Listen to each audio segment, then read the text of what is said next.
Thanks for tuning in. You're still watching the World News. We're back for more stories around the globe. We start the news in Palestine. At least 9 people have been killed in the West Bank Canaan outbreak of the H1N1, commonly known as swine flu. Here's more details. Palestinian Prime Minister Salam Fayyad says another 187 people are reported to be infected with the virus.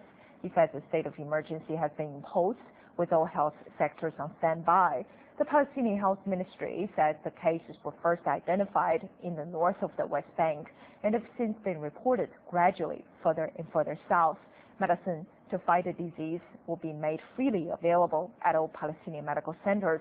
The World Health Organization in 2009 declared the swine flu the first global flu pandemic in 40 years. In our feature news, we head to Morocco.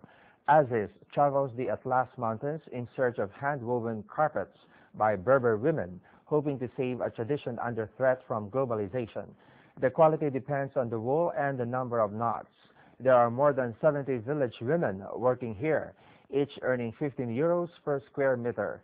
The women weave patterns that represent issues that are important to them, like birth and superstition. Aziz learned to appreciate the beauty of each piece from his father, who was an avid trader, but it's an art that is dying out as Moroccan markets are flooded with mass-produced carpets.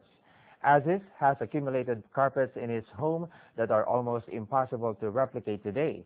Aziz and his father are eager to save this ancient art and part of their country's heritage from extinction. Now in Brazil, Afro-Brazilians celebrated the Lemanja Festival at the famous Copacabana Beach in Rio de Janeiro on Saturday to embrace the upcoming New Year. The followers of the Candomblé and Umbanda religions dressed up in white and performed rituals for Lemanja, the goddess of water, asking for protection and praying for blessings in the new year. On the beach, followers made paper boats decorated with flowers and gifts to express their gratitude to the sea. Crowds of devotees danced and sang around the statue of Lemanja, which was sprinkled with champagne. At the end of the ritual, people threw white flowers into the sea to ask for benediction from the sea goddess. Next up, 14 years ago, pastry chef Pierre Hermé opened his first boutique in Tokyo, then 3 years later in Paris. Thanks to his original creations, he has become the darling of the industry.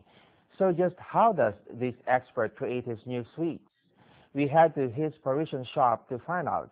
Hermé is always on the hunt for fresh tastes and top-end products. In his Parisian studio, he finds new ways to blend the sweet with the salty, creating a dessert like a nose creates a perfume. Like a fashion designer, Hermé draws his ideas on paper before he creates them. Hermé started out as an apprentice to acclaimed pastry chef Gaston Lenotre, and now has boutiques of his own everywhere from London to Tokyo, helping to export France's sweet tooth to a global clientele. In sports news, the 2012 National Winter Mountain Outdoor Sports Challenge Cup was held at the Beidahu area in northeast China's city of Jilin province, with the Heilongjiang Fly Across Ops Outdoor Club walking away with the Challenge Cup. Beginning on Tuesday, the 2-day sporting extravaganza provided sport fans with several winter activities, including mountaineering, skiing, and toy tops playing. Participants all wore multiple layers of clothing to keep warm. Some even brought high-tech thermal equipment.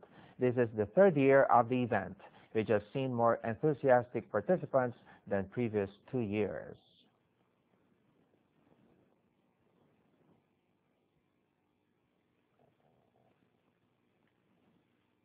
In tennis, world number 1 Victoria Azarenka lost to Lina at a tennis exhibition match in Hua Hin on Saturday. Lina of China overcame the Belarusian 6-3, 2-6, 10-7 in the annual invitational event. Lina, who became the first Chinese player to win a Grand Slam when she won the 2011 French Open, took the first set 6-3. Azarenka leveled the match by winning the second set 6-2. Li secured the victory by winning the match tiebreaker. During the match, Azarenka entertained the crowd by dancing to music by American rapper Redfoo and then to Psy's Gangnam Style. Azarenka will start her season by playing in the Brisbane International before defending her Australian Open title. Lina will next compete in the Shenzhen Open in China. So now we are similar again. I'm going to Brisbane to start the season, so it was a good way to get a match. You know, it was really competitive today, and I'm glad I'm back here, and can't wait to the start of the season. On final note, in what was to be the last event in the annual Chitwan Elephant Festival, elephants and mahouts, or handlers, from Nepal's Chitwan district took to a field to determine which of the gentle giants would win the top prize at the annual Elephant Beauty Contest on Friday. A short list of 3 pachyderms was selected from 5 to complete in the final round of the beauty contest. It was then down to the 5 expert judges to determine which of the 3 competitors adorned with the finest decoration, as well as being deemed to having the best temperament and personality. The runner-up prize was presented to elephant Prakriti Kali. This is the 9th time Chitwan Elephant Festival has been held in Nepal, and the 3rd time the Elephant Beauty Contest has been part of the festivities. On that note, we end today's World News. See you again next time.